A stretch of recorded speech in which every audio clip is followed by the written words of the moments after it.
Okay, so, ang topic natin for review is migration or, in Tagalog, migrasyon. Ayon sa Oxford University, ang multiculturalism ay isang doktrinang naniniwala na ang iba't ibang kultura ay maaaring magsama-sama ng payapa at pantay-pantay sa isang lugar o bansa. What is your answer? Tama o mali? What do you think is the correct answer? Multiculturalism. Sabi nila, pwede namang sa isang kultura, pwede namang magsama-sama. Basta, I mean, for example, in a certain place, iba't ibang culture, or may iba't ibang culture ang mga taong nanirahan dyan. Pwede sila magsama-sama ng payapa na hindi sila mag-aaway. Is that possible? What is your answer? Tama o mali? Tama. Tama. Dahil, regardless of culture, kung meron ka talagang respeto sa kapwa, for example, your classmate is a lesbian, meron kang respeto para sa kanya bilang tao, hindi mo siya huhusgahan. Do you understand? Naintindihan? Pero kung makitid ang utak mo, siyempre, husgahan mo siya. Excuse me. Sorry, kakat ko lang. Next, ang migrasyon ay tumutukoy sa proseso ng pag-alis o paglipat mula sa isang lugar. Tama o mali? Tama. See? Mabibiktima talaga kayo ng tricky question. I want you to analyze the question. Ang migrasyon, or this is actually a sentence, ay tumutukoy sa proseso ng pag-alis o paglipat mula sa isang lugar. Tama, mali? Tama, mali? What makes it mali? Sige, Janteya. Kung may idea, walang problema. Sit down lang, sit down. Dapat sa isang lugar, baka sa isang territory. Okay, very good. Kasi ang nakalagay lang, so the answer is mali. Tricky question gani. Tumutukoy sa proseso ng pag-alis o paglipat. Siyempre, lumipat, umalis, iisa lang yon. Mula sa isang lugar. Ano napansin nyo? Utod. Wala siyang destination. Paano ka lumipat sa isang lugar ka lang? Diba? Transfer from one place to another. Okay. So, the answer is mali. Next. Ang bansa na may pinakamaraming migranteng Pilipino ay Canada. Tama, mali. Ano sa palagay ninyo ang bansa na pinakamaraming Pinoy na manggagawa? What's your answer? Saudi Arabia. Therefore, the answer is mali. It's not Canada. Okay. Next, may epekto sa mga naiwang pamilya ang pangingibang bansa ng mga OFW. Sino nagsabing tama? May epekto sa mga naiwang pamilya ang pangingibang bansa ng mga OFW. Tama, mali? Taas ang kamay na nagsasabing tama. The problem with you guys, ayaw niyong sumugal. Even if you know the answer, still, takot kayong magkamali. Walang masamang magkamali. Dahil sa mali ka, maaaring itama. Hindi kayo ganyan. Dapat magkaroon ka ng stand. Kaya mali ka, kaya tama. Hindi bababa ang pagtingin ko sa inyo. Bakit kayo ganyan? Do not be hesitant. Kung ano yung paniniwala nyo, tama. Tama. Mali. Mali. Ano ngayon kung nagkamali ka, itatama ko naman. Do you understand? O hindi ko. Okay. Ulitin ko ha. Bantay lang. Gusto ko lang magkaroon kayo stand. Kitama ka mo, mali. Basta may stand ka mo. May epekto sa mga naiwang pamilya ang pangingibang bansa ng mga OFW. Tama, mali. Taas ang kamay na nagsasabing tama. Sino nagsasabing mali? May mali ba? Okay, the answer is tama. Okay, positive or negative effects. See, ang sinabi ko dire in general, epekto. Tama naman talaga because meron siya positive and negative effects. Positive, gaganda yung buhay ng mga naiwan. Negative, pwedeng mapariwara yung buhay ng mga bata because wala silang father figure or mother figure. Do you understand? Do you understand? Kaya, it seems like it's very easy, pero itong tanong na ito ay kailangan nyong mag-analyze. Gets? Okay. So, tama yon. May epekto talaga. Next. Ang pagkakaroon ng matibay na ugnayan, solid na connection ng extended family. Pag extended family, mother, father, children, grandparents, pwedeng may tita, may tito, extended family yon. Okay? Pag nuclear family, I don't know kung tinuro din sa inyo, nasa values ni eh. Wala. Uy, nagtuturo ako bala dati ng values grade 10. Nuclear family, ito yung nanay, tatay, at mga anak. As simple as that. Sino dire ang nuclear family? Taas ang kamay. Yung iba, hindi sila sure. Bijantaya, ano ka? Nuclear, extended. Extended. Alam niyo ba, class, na mga Chinese, nuclear, extended sila. Because ano sila family-oriented masyado. But in Singapore, kadalasan sa kanila ay nuclear. Although, galing mga Chinese sila. Alam niyo kung bakit?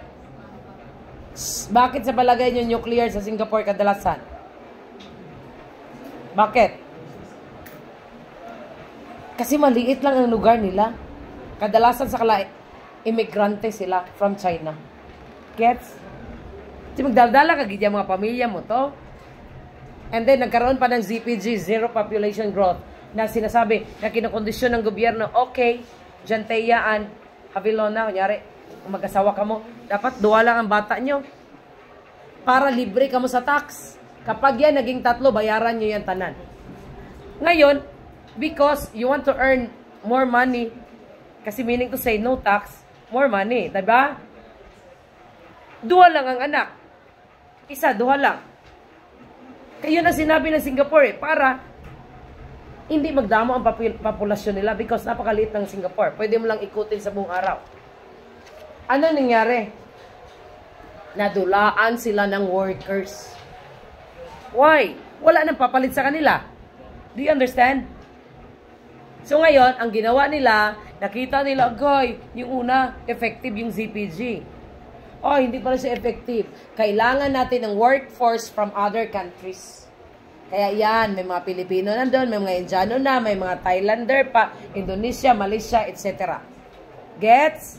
So, ganun yung class. Hindi rin pala maganda pag konti lang masyado. Oo nga, no? Can you imagine, magkaanak ka, isa, dalawa lang, okay lang kapag bata-bata ka pa. Kasi konti lang pakakainin mo, konti lang pa-eskwelahon mo. Pero pagdating nga magdalag ko na sila class, kag mga sawa, mga mana na sila, kaluoy ka, bilin ka. So kung damo ka bata, kahit papano, kumbaga sa roleta, may isa dyan na maluoy simo. Kag hindi ka pagbayaan. Kaya ito yung sasabihin ko sa inyo class, be compassionate. Huwag kayo masyadong malaki ang ulo pagdating ng araw. Tandaan nyo yung mga ginikanan nyo na nagpakahirap para lang ma-achieve nyo yung dreams nyo. Huwag nyo silang kalimutan, nasasad talaga ako yung may mga patalasta sa internet na magpapatingin ng cellphone yung matanda. Nakita niya na, sino nakakita nun? Na magpapatingin siya ng cellphone dahil akala niya guba ang cellphone niya because wala siyang natatanggap na tawag mula sa kanyang mga anak. Alam mo, nung tiningnan ng cellphone technician, there is nothing wrong with your cellphone. Anong ibig sabihin nun? Hindi siya naalalang tawagan ng kanyang mga anak. And I feel bad. Kaya class, kahit ang banak ko, although I am not in good terms with my in-laws, ayun isa lang naman. Pero bilang tao, galing ako sa broken family. Ginaganon ko yung banak ko. take time to call your parents. Matanda na sila. Ikaw lang isa ang bata. Masasad din yan sila. Hindi ko na kaya. Kaya ngayon, isip-isip, baka isa lang tao nyo, gawin nyo ng 10. O, diba? Kasi kung iraramdam, Janteya, si Janteya ang naiwan, mag-alaga sa nanay at tatay niya. Nagets nyo? Kasi kung duha lang, parang ang hirap. Basi mamaya, mga selfish yung mga yan eh. Okay. So, ang pagkakaroon ng matibay na ugnayan ng extended family or mga kaanak ay nakatutulong upang masiguro ang mabuting pagpapalaki sa kabataan kahit malayo ang kanilang mga magulang. Tama o hindi? Ora na, di naman nakagets. Ang pagkakaroon, pag ito, wala na akong busis bukas, bantay ka mo sa akin. Ang pagkakaroon ng matibay na ugnayan, solid na connection sa iyong extended family, just like the tita, the tito, the lolo, lola, ay makatutulong para masigurong maging mabuti yung pagpapalaki doon sa mga naiwan ng mga ginikanan nga gaubra sa abroad. Tama o mali? Siyempre tama. Kasi kung solid yung foundation ng magkakamag-anak, magko-concern yan sa mga hinablos nila, yung mga tita nyo, magko-concern, hindi lang yung pera ng ginikanan nyo ang habulo nila. Gets? Meron kasi yan, okay, sige, ibilin mo sa akin ang anak mo, ako na magpaaral dyan. Pero magpadala ka kada bulan. Ang kawawa nga nila lang, sige padala, ang ending, tagaan lang ng 20, balon yung bata. O kaya pabayaan lang. Do you understand? So, dapat solid yung pagmamahala ng pamilya para yung pag-atipan mo, daw, ginatipan ka rin lang ng ginikanan mo. Okay, next. Sino yung ayaw ka mong sigig hambal ganida? Pag hindi ko na nitapo, gusto nyo, di ko na nitapuson, ibigay ko na sa inyo. Very easy na, pero I'm sure magkakamali kayo. Isa pa makabati ako ha. Sa kulturang Pilipino, ang ina ang nakasanayan na punong tagapaghanap buhay. Why? Because in our culture, patriarchal tayo. Meaning to say, lalaki pa rin ang ginatanaw nga siya yung head ng panimalay. Pero wag na tayo magplastikan. Nowadays, marami ng nanay ang parang nagsisilbing head ng panimalay because mas dako pa ang kita ng nanay kaysa sa tatay. Right? Okay. So, mali yan. Dahil sa kulturang Pilipino, still ang tatay pa rin ang head ng family or siya dapat naghahanap buhay. Okay, next. Malaki ang naitutulong ng mga OFW sa pagpapalago ng ekonomiya ng bansa. Tama, mali? Bakit nyo nasabing tama? Anong pruweba nyo? Gayares. Anong katawagan sa mga OFW? Oh, hindi na alam. Dapat alam nyo na eh. Sino ang OFW ang parents dire? Wala? Anong tawag sa mga OFW? Modern? Heroes? Oh, mga bagong bayani. Diba nga?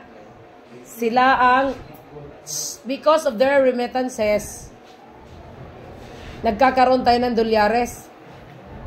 At lumalaki ang ating, or tumataas ang ating, or lumalago ang ating ekonomiya. Okay, next. Sila yung mga bagong bayani.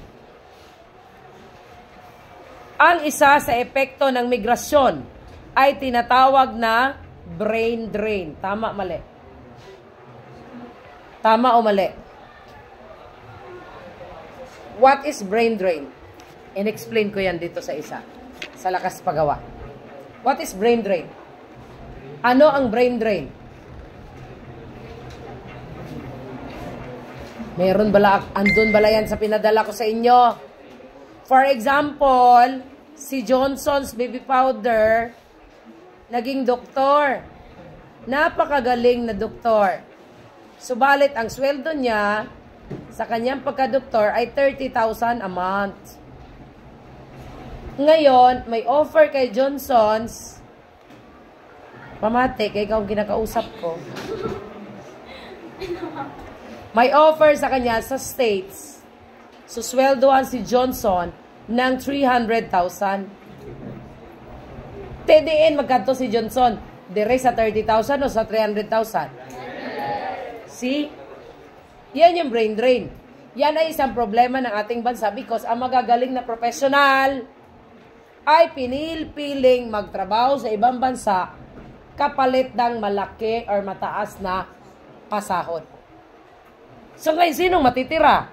Ang mga tira-tira na lang na kayang magtiis ng gamay nga sweldo. Tiname, sino nakikinabang sa kagalingan ni Johnson? Ito mga Amerikano eh. Gets? Okay. Yan yung brain drain ha. Hindi yung brain mo na na-drain na ha. Okay, kakaisip sa kanya.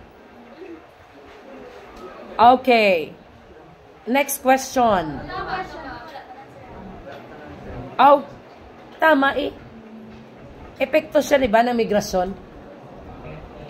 Kasi when you say migration, hindi lang yan ibig sabihin maninirahan ka doon. Pwedeng mag-migrate ka doon temporarily para maging OFW. Kaya nga ikaw ay migrante or migrant. Okay, next. Ang brain drain.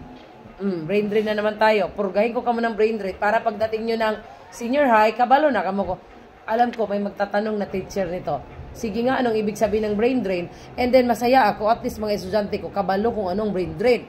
Kaya kung sabihin nyo, makakahiya ako, sasabihin naman, ano, wala ka mang tinuro doon sa estudyante. Gets? Okay. So, ang brain drain ay nakatutulong sa bansang pinagmulan ng isang migrante. Bakit, Habilona? Very good. See, di ba tama? Di ba? Pero makatutulong din siya sa paraan ng pwede rin siya makatulong. Pero mas lamang yung hindi siya makatulong. Makatulong siya bilang OFW. Pero dapat kailangan siya ng maraming tao, di reduktor siya. Tama? Excuse me.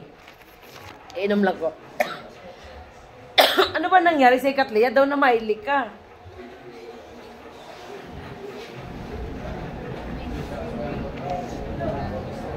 Bantay kag di ka ka-answer ha. Katul-katul. Sino ito yung ginaubo nito dito nagliga? Wala. Sa agapito guro to ay.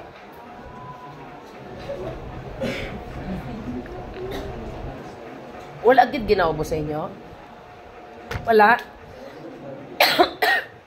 Bawasan nyo naman yung ubo ko. Si Kiron na lang ang tagaan ko. Ayos ba? Class hanggang ngayon, di pa rin ako magaling si Ma'am Wen Cochilio. Mayroon man sa. Kakatakot.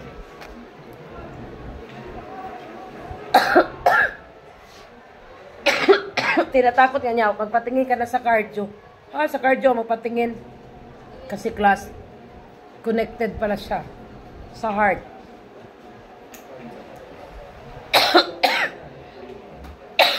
Mga 1 month pala siya nag-ubo.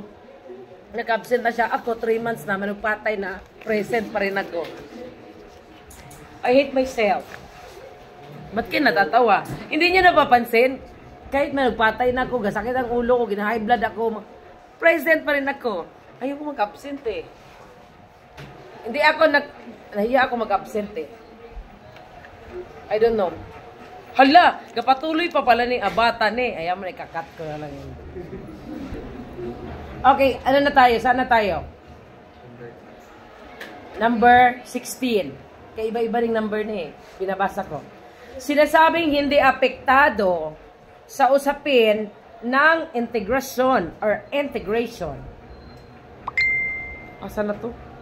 At multiculturalism ang destinasyong bansa na pinupuntahan ng mga migrante. Pwede ba, hindi ba sila apektado doon sa tinatawag na integration at multiculturalism? Tama, mali. Hindi sila affected or affected.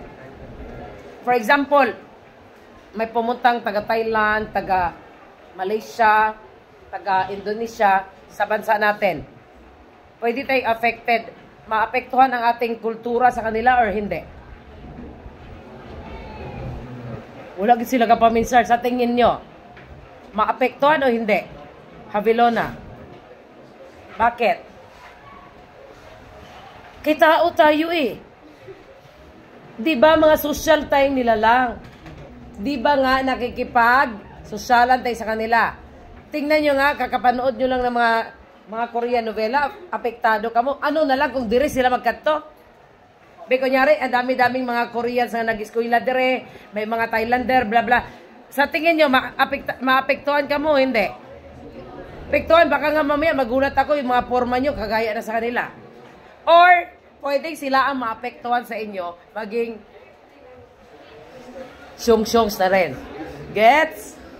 Nagets nyo?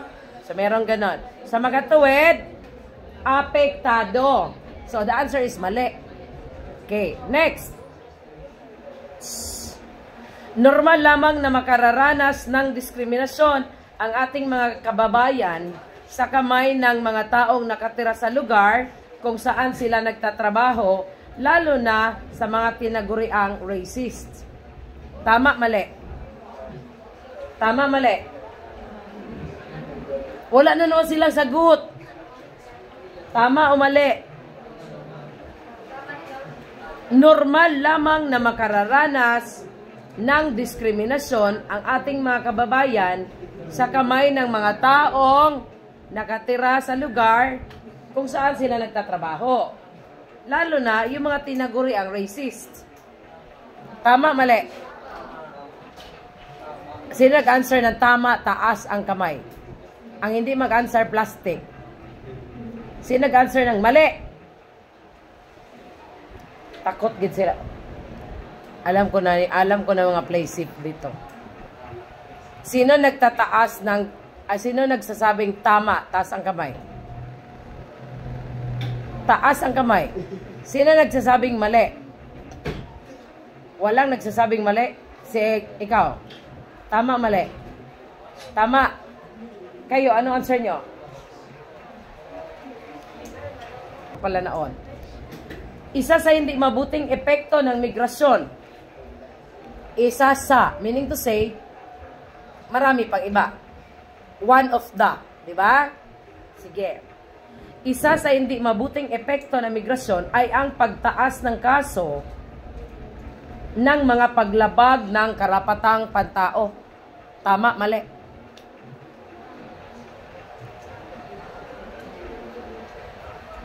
Isa sa hindi mabuting epekto ng migrasyon ay ang pagtaas ng kaso ng mga paglabag ng karapatang pantao.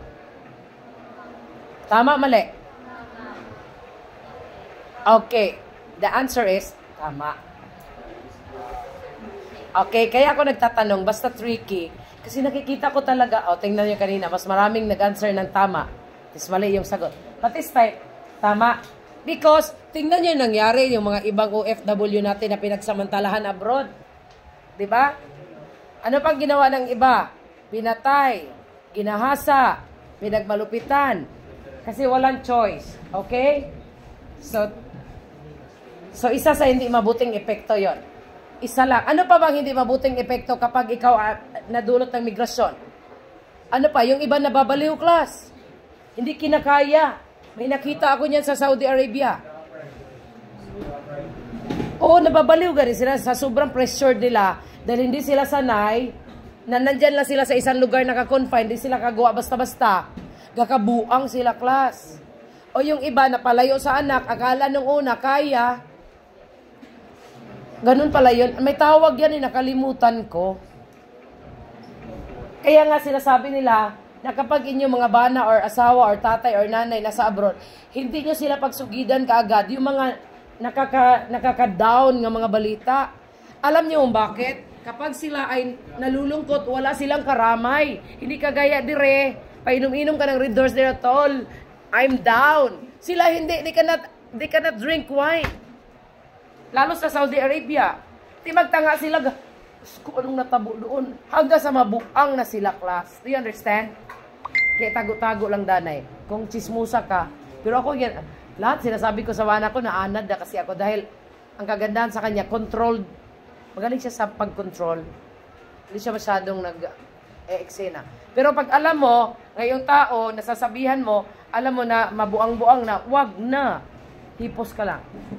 Entayin mo na lang na magpuli siya. At least, kapag magulat siya, yakapin mo na lang siya, di ba?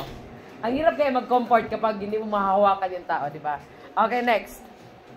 Comfort talaga, di ba? Next. Ang ibig sabihin ng acronym na OWA ay Overseas Workers Welfare Administration. Tama, mali? Tama, mali? Overseas Workers Welfare Administration. Tama, mali? Hula nyo lang. Tama. Remember, welfare. Ito yung, anong tawag ng welfare? Yung kapakanan ng mga manggagawa. Okay. Ang katiwalaan ng gobyerno, ang pangunahing ang katiwalian ng gobyerno, ang pangunahing dahilan kung bakit nangingibang bayan ang maraming Pilipino. Tama, mali? Ay, sige, buka-buka daw, kikita. Tama, mali? Sino nag-answer ng tama? Taas ang kamay. Pag ako walang boses bukas, bantay, gig ka mo sa akin, ha? Ang katiwalian. Anong katiwalian? Mga maling gawain. Ang katiwalian ng gobyerno, ang pangunahing dahilan. The main reason kung bakit nangingibang bayan ang maraming Pilipino. Tama, mali? Taas ang kamay na nagsasabing tama. Tama. Gahulat lang sila kay Jantaya kung anong answer ni Jantaya. Alam ko yung mga utak nyo. Taas ang kamay na nagsasabing tama. Taas ang kamay na nagsasabing mali. Bagsak sa akin ang walang stand. Ikaw, Latoga, ano ka? What is your answer? Tama. Tama eh. Mali na ang tinatanong ko. Tama ka. O tanawa, wala sa sarili. Okay. And the correct answer is mali. Main, get? Amo ginang main reason? Di ba nga pangunahin? Isa sa dahilan. Pero hindi pangunahin. Ano pangunahin? Hanap buhay. Ano, trip lang? Wala lang. Gusto ko lang mag-DH. Bet ko lang. Pwede yun? Pwede? O kaya magdi-DH ako because I hate my president. Gaganon pwede yun? One of the reasons, pwede. Dahil, ba't pinakamatinding rason yan? Kahirapan. Gusto mo maghanap buhay doon, tama? Okay. Okay, next. Ang paglobo. Anong paglobo? Paglaki. Ang paglobo ng populasyon sa mga lungsod ay nakabubuti sa ating kapaligiran. Siyempre mali na. Bakit mali? Pollution. Pollution talaga. Ang baho ba naman ang hininga ng mga tao? Ito saan dami na-imagine nyo? Na-imagine nyo kung 500 ka mo sa ganito kaliit nga classroom. What will happen to us? Congrats na lang sa atin. Dapat magsigitag spray, di ba? Class, tas sabay-sabay maghambal. Oh my God, the carbon dioxide, di ba? Ang tawag nun, carbon dioxide overload. No, so ganun yung class. Naintindihan nyo na yan? Oy! Pollution ba ang carbon dioxide o hindi? Pollution ang isang uri ba ng pollution ang carbon dioxide o hindi? Wala sila kabalo. Air pollution yan. Sa mga tuwid, bese, muta nang hininga nyo ko hamot. Sige nga, ganun nga kayo. Amoy, Louis Vuitton. Anything na galing da sa kasulok-sulukan mo, baho na. Subukan mo kumain at masuka ka. Simutang suka mo kung hamot ba. Kahit si Brad Pitt ka pa. Gets? Pero ang papasok sa atin na oxygen, yun dapat healthy. Kaso lang, ang natabo, carbon dioxide to carbon dioxide. Carbon dioxide square. Tama, di ba? Gets? So, yan ang matabo. Sa makatuwid, mali. Okay, next. Tinaguriang economic migrants. Remember, quote and quote, tinaguriang economic migrants ang mga taong naghahanap ng mas magandang pagkakataon upang mapaunlad ang kanilang kabuhayan. Tama, mali? Tama, mali? Hula lang gani ka mo. Tama, kay economic kabuhayan nga eh. Kung sabihin mapaunlad ang kanilang self-esteem, hindi yun tama. Diba? Social migrant yun. Di kay economic kabuhayan. Okay. Next. Sinasabing ang mga Ilocano, this is a trivia, ang may pinakamalaking bilang ng migrante sa Hawaii. Tama, mali? Sinasabing ang mga Ilocano ang may pinakamalaking bilang ng migrante sa Hawaii. Tama, mali? Hula. Tama. Naalala nyo si President Marcos din sa Gintapon?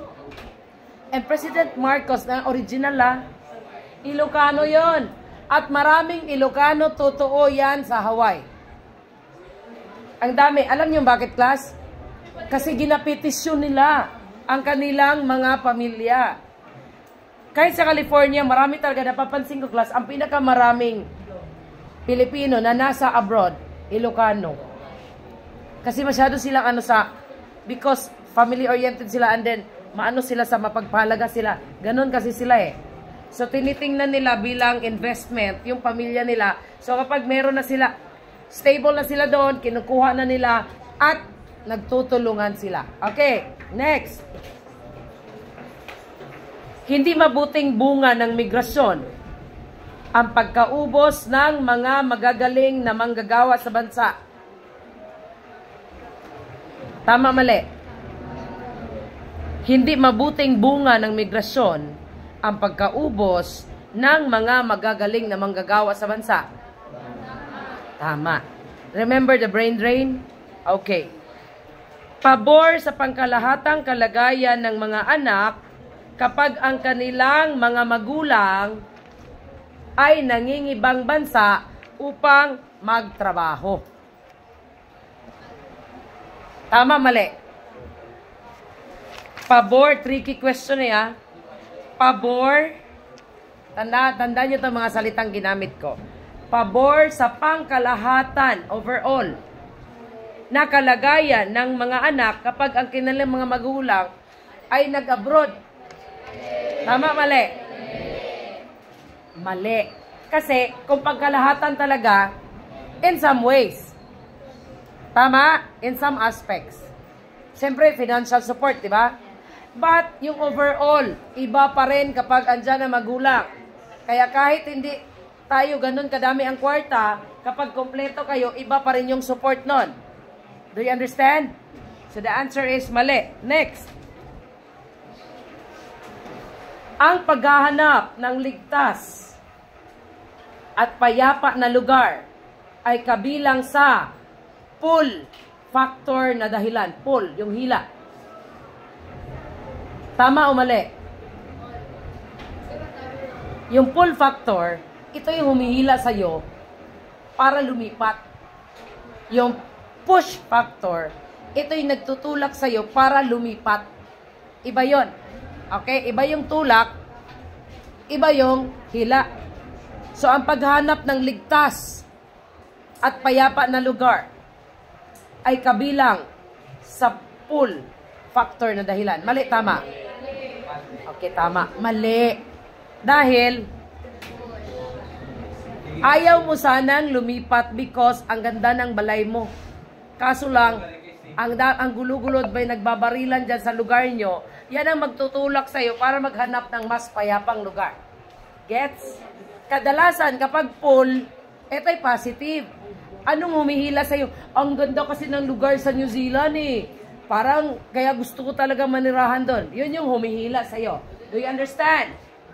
Ang push naman, okay sana diri sa Pilipinas, kaso naghihirap talaga ang pamilya namin. Yung kahirapan ang nagtutulak sa'yo. Maliwanag. Pag pull, ito yung nag-a-attract sa'yo. Pag push, ito yung wala kang choice.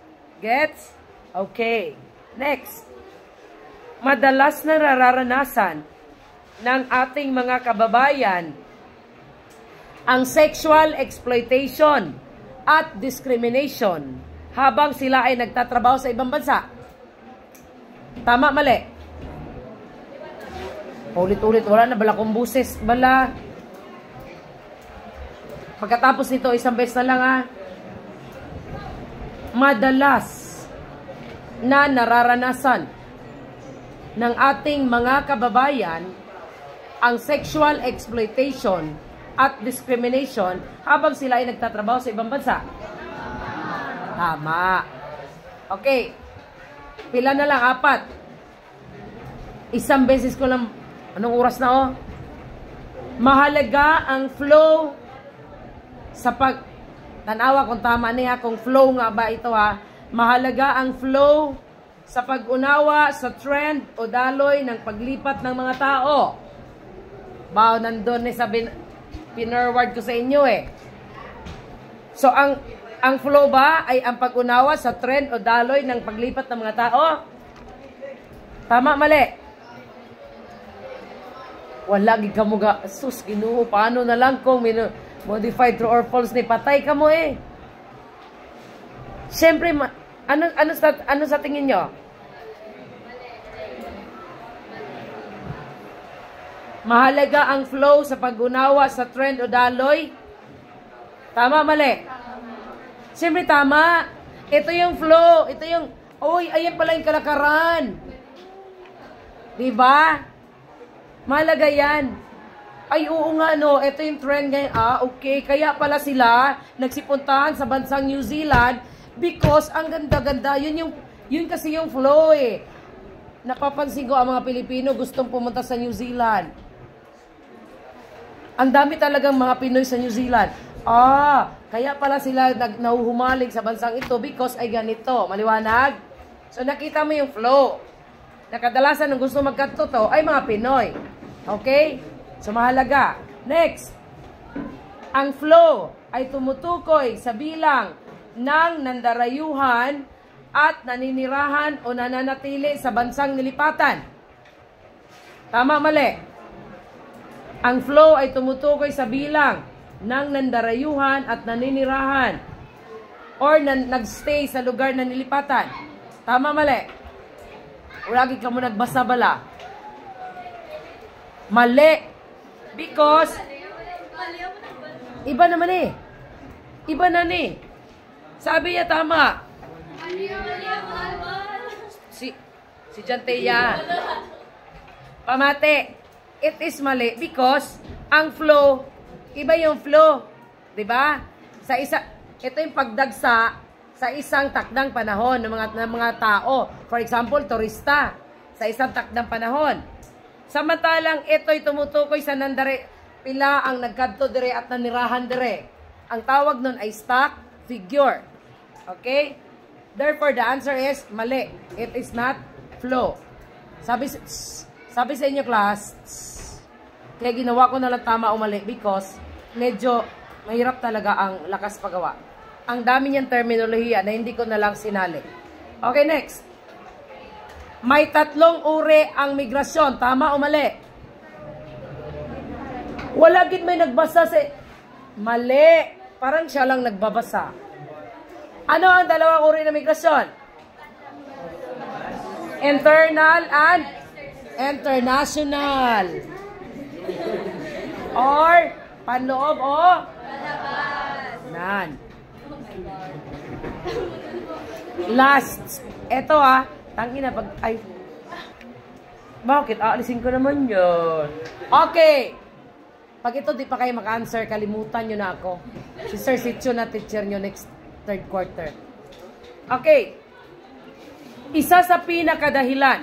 Pag sinabing isa sa pinakadahilan, one of the reasons. Huwag nyo sabihin, class, ha. Napapansin ko, mga teachers sabi lang, one of the reason.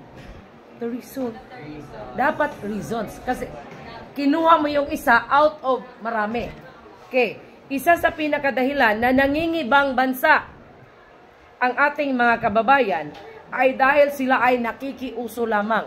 Mali. Siyempre, mali, di ba? Alam mo, ito ang bonus question nyo.